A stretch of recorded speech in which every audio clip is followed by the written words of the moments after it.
started at Piedra Blanca trailhead. You can see after just a quarter mile, there's Lion Creek coming from Middle Lion Campground there. That creek was over 10 feet wide and swollen. I crossed that, then I crossed onto the Sespe River. They call it a creek, I guess.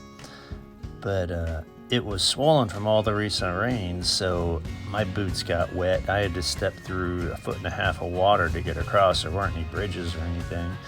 Then we came down to here near Patton's cabin, some private property, and had to go through Piedra Blanca Creek. That was another 20-foot wide creek. So all these creeks converged, and then we basically had the Sespe River. Within half a mile, my size 14 boots were soaked. They usually weigh under 1 pound a piece. They went to over 2 pounds a piece. You can see how there's half a cup of water here when I took it off in each boot.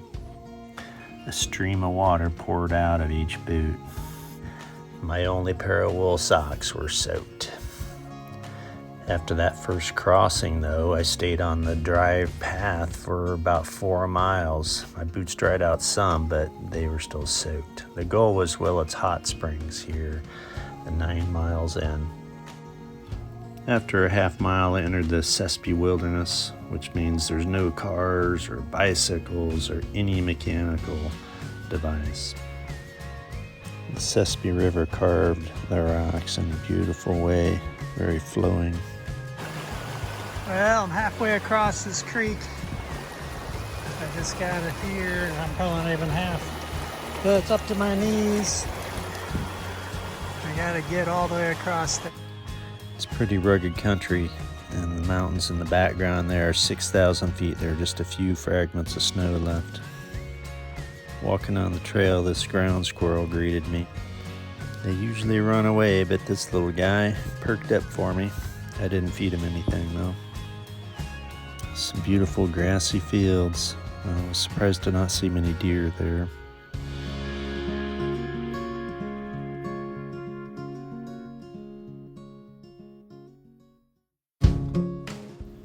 Some interesting down trees in the grass.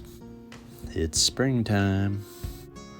Took a nice break and watched the clouds go by. So what do you see in this cloud? So the Sespe Creek is flowing this way, and it flows right into that rock wall down there. So you see it has to make a hard right turn.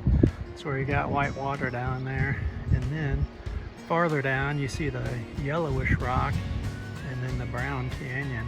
So there's a lot of water coming down that canyon. That's building up a lot of alluvium. There's snow up there. Wide panoramic views from the ridges all around. You can see the trail going down to the river there. And some beautiful white clouds. It was a transition day because it had been stormy for about a week previous. That's why there was so much rain in there. Ended up camping right below that mountain in the end. I gotta go around that peninsula there, up and over, and then Willett Hot Springs is over that ridge. This canyon I really am enjoying here.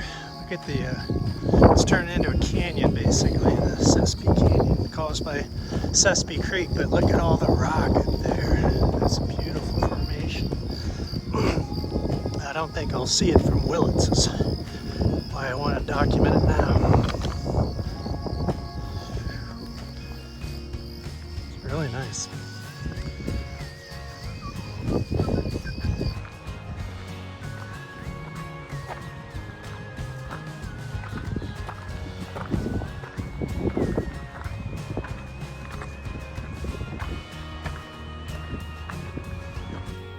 Some Indian paintbrush with some sage in the middle.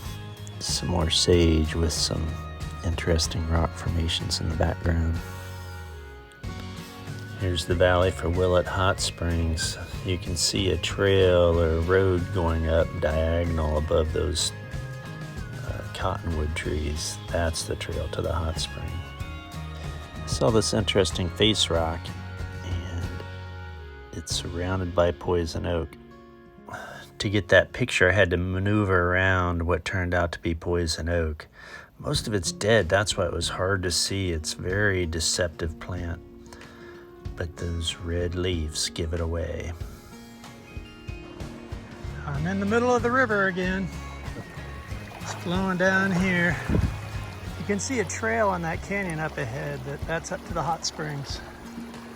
My camp's just a quarter mile that way.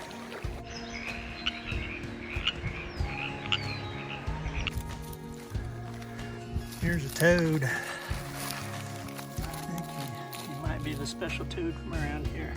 Time for a snack on a nerd rope.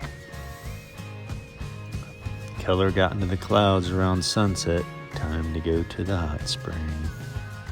The 8-foot tub at the spring was 102 degrees. Perfect place for dinner. Ah.